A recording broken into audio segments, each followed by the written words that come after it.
Hi, welcome back to Cloud 9 on ACT and The Voice. My very special guest this evening. I welcome your calls this evening as well. I'll give you some time to get to your phone, 652-4855. That's 652-4855. Join the discussion this evening. My special guest, Pastor Clive Dottin. How are you doing, sir? Well, I was in the middle there, Brother Sheldon. I was in the middle of the flood this Saturday. I was going to New Grant. To a church that so that people tell me, boy, you love risk, you born for adventure. But I was going to a church I set up 36 years ago when I just entered ministry. And next door to him is where the second prison officer was killed. All right? And the Devil's Woodyard Road there. That's where it happened there. And I met the young man, the son, the 11-year-old son. So condolences to them. We went and gave them some comfort. We prayed. I met his mom and his dad. You know, some things just whiz past us. But to every victim, all right, who is murdered, there's a parent crying, there's a grandparent, there's a neighborhood, there's a set of relatives, there's a set of young people too, you know, who it impacts upon. And I don't think we relate to that. I'm glad you started off with that. And I mean, you jumped into right where this conversation had to go, the direction. Yes. Because we're living in a time where TNT needs comfort. But in the comfort, we don't want people to be disillusioned.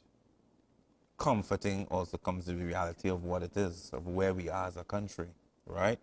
I'm going to read something for you that I had Sure. on my Facebook page in light of your coming. Yes. And I want you to respond. This was, of course, to promote the show this evening. Yes. So put 5 killed, 3 men, 2 teenagers. A commissioner of police standing firm despite death threats. A commissioner of police who is being hailed by some as a hero and criticized by others as a renegade. Are we ready to face the truth, or are we so comfortable sleeping on the comfort of lies? The only way change will come is if we wake up and act. Response. I think that is an excellent analysis and a good optic, you know, in terms where we could view the situation. I have said time and time again that a major part of the problem, all right, happens to be the absence of fathers. If you see some communities and see the guys who are playing the role of fathers, it will shock you. You know, people tell me, well, a long time we used to say it takes a village to raise a child. But that is not happening. I say, no, you're wrong. It is still happening, but it's who in the village raising the child. That's right. That's number one. And number two, I've said this over and over. You have a situation where senior gang leaders are training teenagers and current secondary school students to perform acts of criminality. You imagine, look at the scenario here. You had obviously senior men with some kind of weaponry. If I believe the report that the police gave, there was one bullet, and because of the protective shield, it didn't penetrate and kill the police officer. But obviously, there were young people around. Now, I don't want to do what others are doing, both in and out of the police service, all right? Where, they, to my mind, they're virtually prejudging the case. I was not there. Right. Okay, but I'm saying that scenario could be repeated hundreds of times, where you have senior guys, I mean, when I say senior, Right, there's late 20s, the 30s, all right, and they have guns, prepared to use them against law enforcement or anybody else, and you have young people who is playing with them, who are being socialized by them. So you have to add home, church, school, gang, 4 agencies of socialization. And if you check it out well, number 4 could be number 1. So they're looking at them. I'm supposed they're supported by them in most instances. They are learning from them, and they're picking up the values from them. So that, to my mind, makes what has been written there a very real thing. Church, home, school, gang. The first shall be the last, the last shall be the first. The Alpha and Omega there, man. So is that a scary reality we're seeing here? It is. Where we're now seeing where the last has now become the first? Yes. In fact, I wouldn't call the area, but I was in the area near Tamova, and I recall seeing a lot of girls, and you see this multiplied several times over. I saw a lot of young ladies with a pink bag, 15, 16, and they have a baby. And then you see the drive-by shooter, the gang leader, the drug dealer pulls up, and you see money passing. All right? And some of the young ladies start to say they are comfortable with that kind of lifestyle. You could almost predict what will take place there. And I want to share something with you. Sure. We already have a fatherhood deficiency problem. But you know what you also have? And this is a very, very serious thing. You have guys who are mismentoring their young charges. And you have communities applauding the fathers, all right, who are by and large absentee, but they're carrying out the boys to train them how to shoot with the intention to kill, not just to shoot to intimidate, you know, shoot with the intention to kill. And I'm dealing with cases that I have dealt with here not too long ago. So that you have the gang leader playing the role of father, you have the father who is mismentoring, and you have the father who has never accepted any responsibility. I interviewed with a 15-year-old case with a gun. All right? He was staying at one of the centers we have. And I recall we had to carry him as a teenager, a center we run for troubled teens. We had to carry him to the police in that community. We had no choice because there was a charge that he was armed and dangerous, 15 years old. And we interviewed him. You know what he told me? He said, "Pass, I want to tell you something. I threatened them, yes." He told me he didn't have a gun as yet. He was in the process of acquiring one, which tells you the under 18 folks, all right, can acquire the guns. See what got me mad?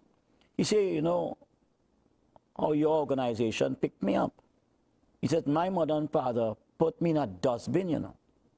I am passing them in the road every day. I don't even know it's my mother and father." And he said he and the gang dealer had a tryst, you know, a kind of breakout session over a girl.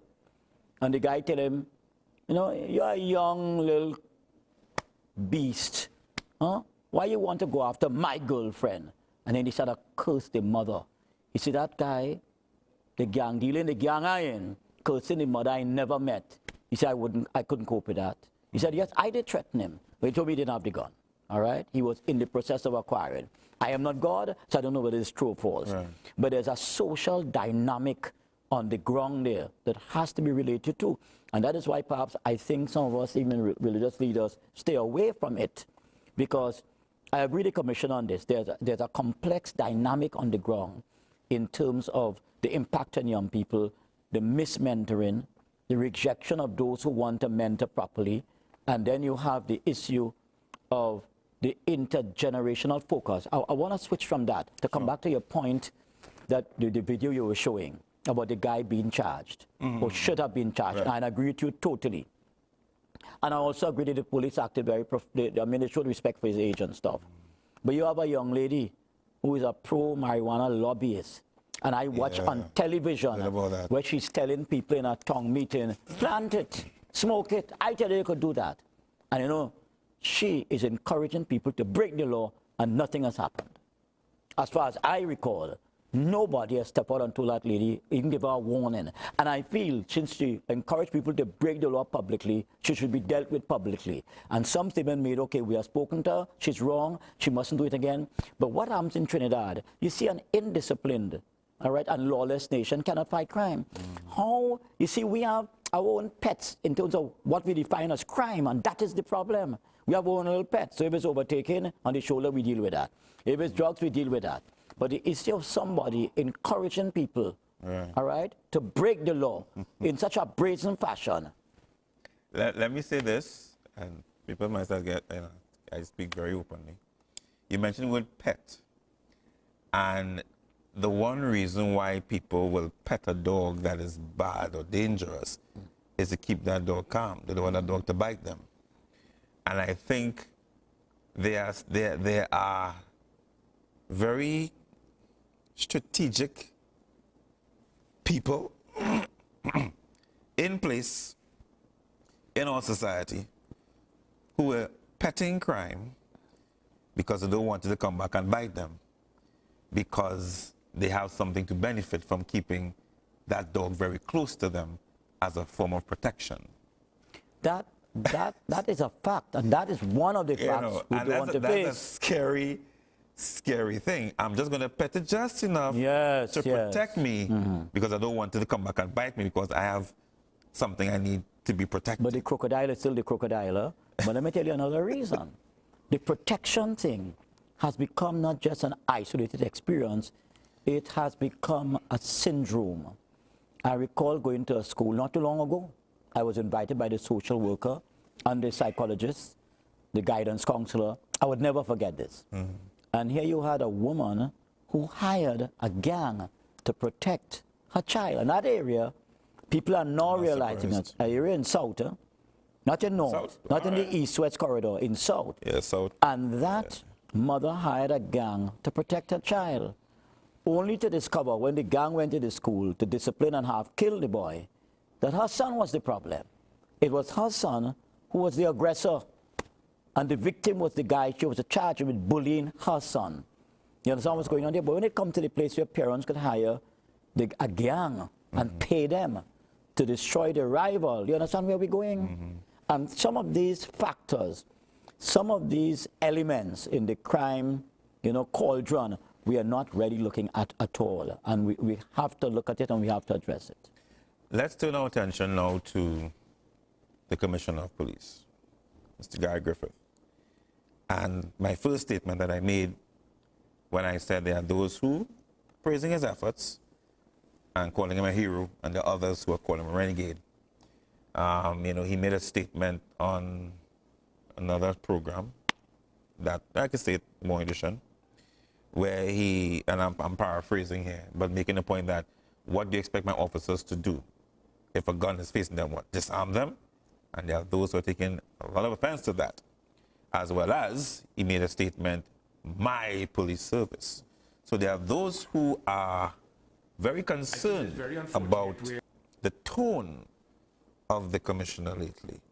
And if it is helping the situation that's already volatile or adding more fuel to the flame. Without, again, this is not to condemn him in any way, but we need to face certain facts and need to look at this thing critically because it's out there in the public domain and people are becoming concerned about some of his statements. How do you respond in your own analysis? The police force is the police force of Trinidad and Tobago. Well, that much. So he has to be careful not to overpost. When I read it, I said, a little concerned. And I heard it, so he actually did. Yes, I heard it myself.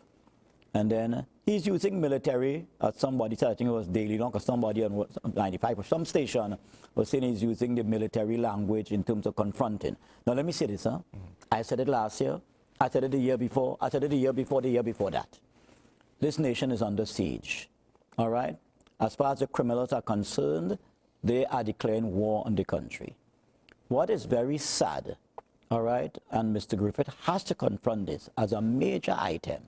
I would say number one is the fatherhood deficiency. Men are just not playing their roles, all right? The second thing we have is corruption in our protective services, including corruption in the force that he runs.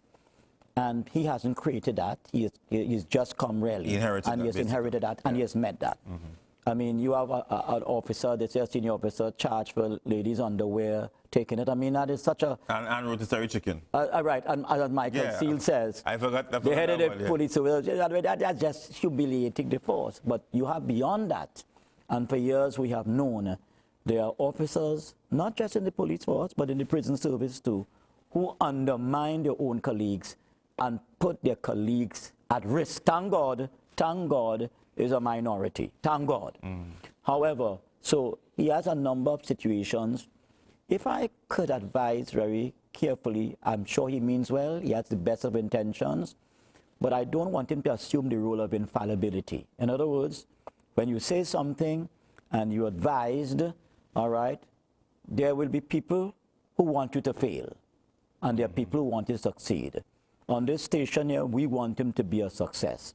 And as he moves along, because he has several irons in the fire, because there are several situations that have led us where we are right now. When you have situations where police, prison officers are being killed, I mean in a broad and I mean in a way that we don't care a hoot. A pastor, so I can't say a damn, but we don't care a hoot. You know what I mean? When you have that situation, when you have police officers being shot at yesterday in Faizabad, it's reported in the Express today and the other newspapers. We have come to a situation that is extremely worrying. What I want, you know, any senior police officer who speaks on behalf, that includes the commission and everybody else, you have to have a sense of balance. You have to, whatever you say, you have to be use extreme, what I call divine wisdom, because you don't want to exacerbate the situation. At the same time, I want to go to another area, and that is where the guns coming from.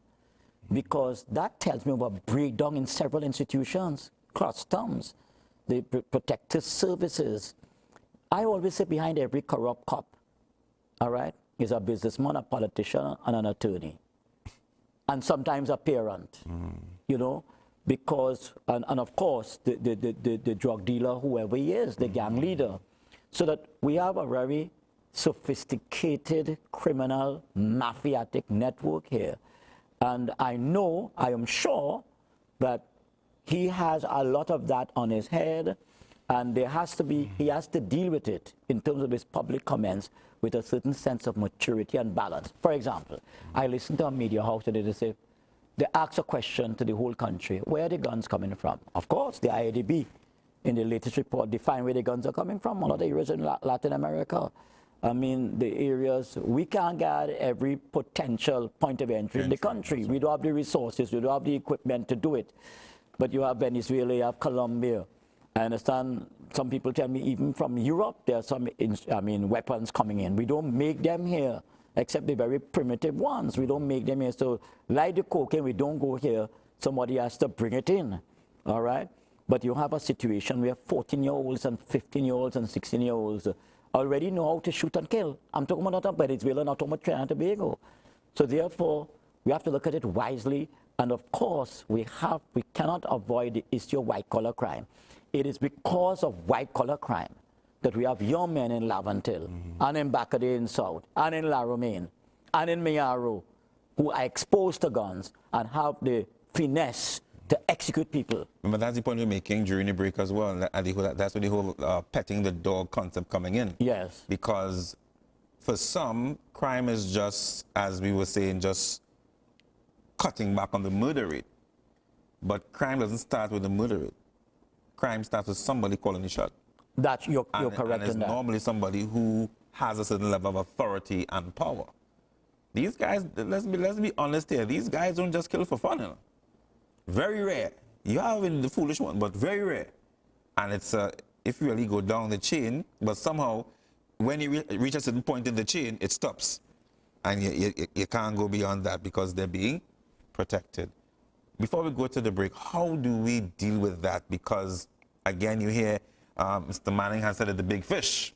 Yes. How do we get to the big fish when it seems as though you're swimming upstream? How do we get to the big fish when it seems as though so many business and different people in authority are caught up in this? Millionaires import cocaine in this country. Millionaires and billionaires. Right. All right? It's not cheap. It's not like that's my point. Buying a solo and a double, you understand? How do we go upstream? And therefore, going upstream will take a Herculean effort. The first thing we have to decide is, do we want to go upstream? Let me tell you my analysis, sir. And this has nothing to do with the Commissioner of Police. I'll tell you my analysis. My analysis is what we want is to reduce the murder rate. What we want is to get rid of some of the gangs. All right? But I don't think we effectively want to deal with white-collar crime. Right. So that I'm saying that. So what we want, what we expect, okay, anybody, I made as an acting independent senator last year, I made a statement in the parliament. What I said if we're serious about procurement and campaign finance reform, the minute we pass that legislation, there will be men out there with guns. Because, you see, let me say this to you. We have an underground economy that is equivalent, if not larger, than the mainstream legal economy, you know. So that therefore, we are virtually depending on the underground economy to make up for the shortfall. And we have done for the past few years what is called deficit budgeting, all right? So that therefore, that is what is happening. So therefore, we have to decide in our minds, you know something? All right, We know the role that underground economy is playing. We know how much people depend upon it. But we're going to rally the nation to make a sacrifice that we have never been made before, an unprecedented level of sacrifice. You have to get to the minds of the population. I have had young people tell me, Pastor, don't worry that, I don't care what you say in there. Is that feeding me? And that's the bottom line. I have had mothers tell me the son has to be, the daughter has to be the drug lord because he's feeding us. So that it's not just one level, you know, not just a big fish, but it's a medium-sized fish and a small fish. So we have to decide, number one, what we're going. And I think the way forward legislatively is campaign finance reform and constitutional reform.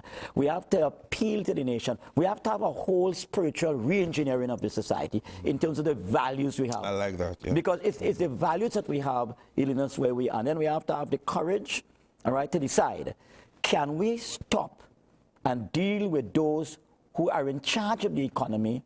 Do we have that kind of courage? Do we have the backup forces to deal with them when they unleash their revenge against us? Which they will. Which they will. Do we have that kind of courage? Or are we prepared just to go along? And do we think we could do it without faith in God and the kind of wisdom that God alone gives us? When we come back from the break, as you kind of close on that topic of faith in God, we'll talk about the church. Remember in the beginning we mentioned about the first is the last, last the first. Yes. But the church must come back to that place of being the first and not the last anymore. But however, the church in itself is divided. In many ways, there's something that I saw, which I'll show you during the break. Sure. Because when you come back, I don't know how your facial expression will be. When you have senior leaders of the church going at other leaders publicly on social media. And how did we expect now the church now to come together to heal what we just discussed? We take your calls and your comments on 652-4855. That's 652-4855. And your comments via WhatsApp on 360-0105. 360-0105. I just showed Pastor Dottin a screenshot of something of basically a senior spiritual leader throwing words for another leader and was even out of context and just very emotional. And going back to my point, if the first shall be the last and the last shall be the first and the gangs now seem to be first, how can the church get back to its position of being first if our leaders are at war? I'll be honest with you. If we said that the power that has to help us to solve this is God, and we are representing God, then perhaps the biggest problem, right, is the issue of leaders who should represent God, showing a sense of disunity and bitterness and malice. That perhaps is a major problem we have to overcome before we could qualify to engage the entire community in the fight against crime. Now, you talk about that, and I read that, and I mean it.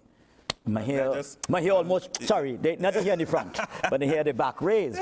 Let me just say this. I have a situation where we had a major international event in our university, and a member of the church invited a guy. He says, a taxi driver, come inside, we're having a great spiritual festival. He said, Dottin there? He said, no, I ain't coming. I am not coming. Wow. He said, why? He said, well, he meeting with all those persons, all right, who prophesy against, all right? And I have 2 CDs developed in the States by some of his own, somebody belonging to his own fraternity, attacking him. And I have no confidence, based on what he saw, one member of my fraternity attacking me, and publishing CDs and sending it worldwide. Have mercy. That paints me as a Judas to my organization, you understand? So if I worry that, I would do nothing, you understand? But the issue of that kind of schism in the body of Christ is a real problem that hurts us. I mean, even the second march we had planned, I met with some leaders, and I could tell you, I was wondering at times if we don't have a kind of racial polarization in the body of Christ. Boy. I mean, can we just push pause for inhale, break. Go ahead. Yeah, so that I'm saying what obtains in the wider society, because you know in the wider society is race, religion, and class and politics.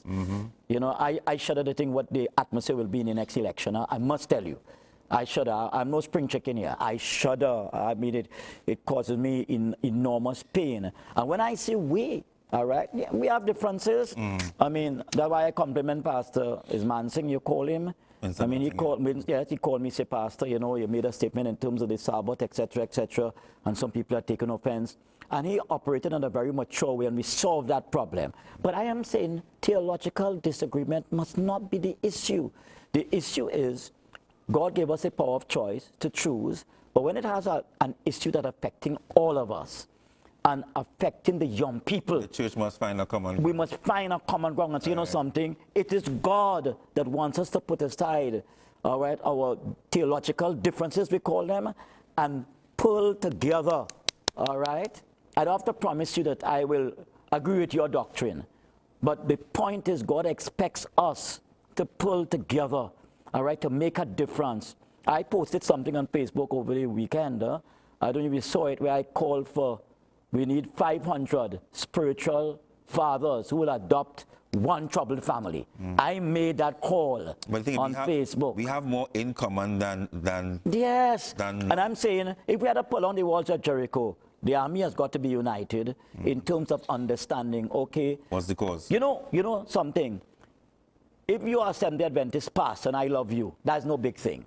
But you're a Pentecostal pastor or an imam or pundit and I love you, God appreciates that more than if I just love in Adventist priests. And that is something, in the politics I tell people, we must be able to vote for the UNC and still love Dr. Rowley, and vote for Dr. Rowley and still love Sister Kamala. Right. You know, that is the kind of thinking, and I expect that kind of wisdom, that kind of pragmatic approach to come from us, because we have, you know, we have a connection or supposed to with the divine.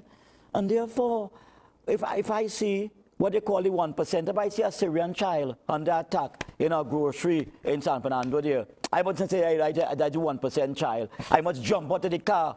You know, I don't want to song like with my guns blazing, you understand? So like and protect the child. You understand what I'm saying?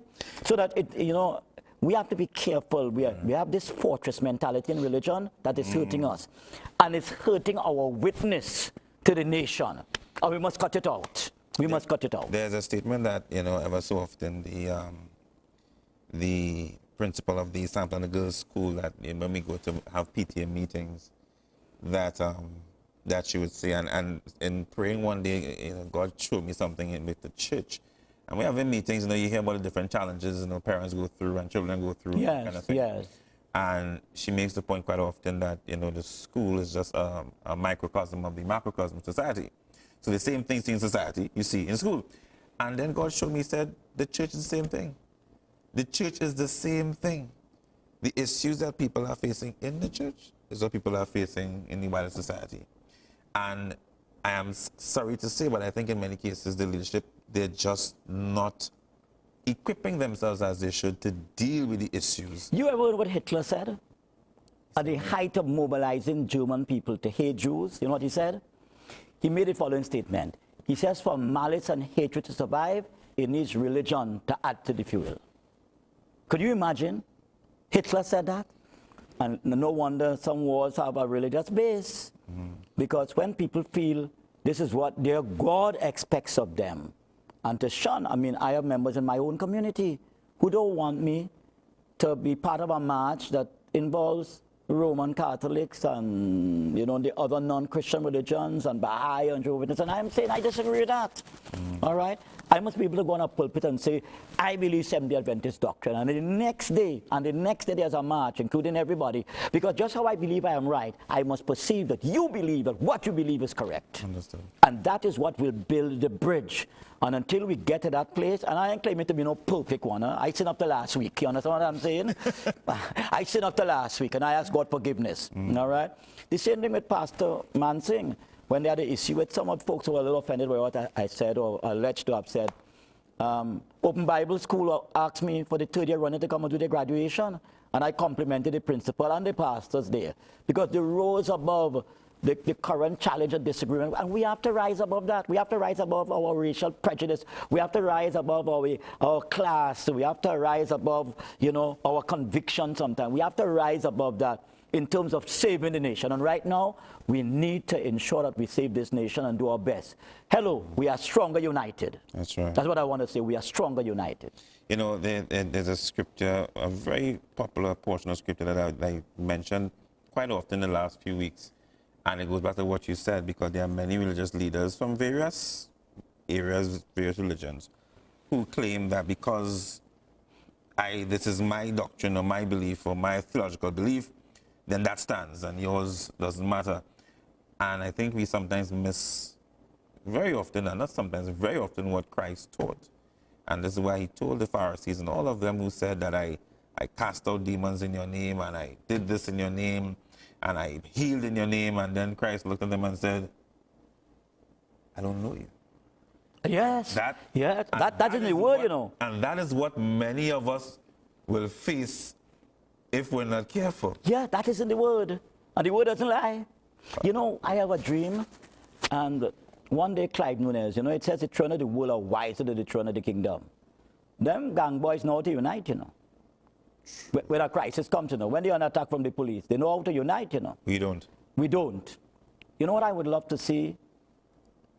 Brother Sheldon, what I would love to see... that point in 2 minutes. Go ahead. What I would love to see is the leader of the government, Dr. Rowley, the leader of the opposition, the commissioner of police, a representative from the Christian Council, IRO / have a press conference and appeal to the teenagers, all right, to make better decisions than most of them are making, and to give up a life of crime and put down the guns, all right, and take up a hobby. You know, get back to school, go to my lad, go to my part. Because, hello, the opportunities young people have right now, we never had them. Well, you're young, you know, I could be a grandfather. You know what I mean? I mean, I want to see, put aside the political differences, put aside the religious differences, okay? On the other hand, Hindu, Muslim, Baha'i, Christian leader, have a press conference too and say, okay, you know something, appeal to teenagers. We want to make a difference. I want to see churches say, you know, each church will have 10 spiritual fathers. They're going to make a difference in one family. You know, I just had an experience in Beetham Gardens there with the Laventel Estate District, and we had a marvelous program, and we reached out to people there. And a lot of young people don't know what a touch from a male is all about.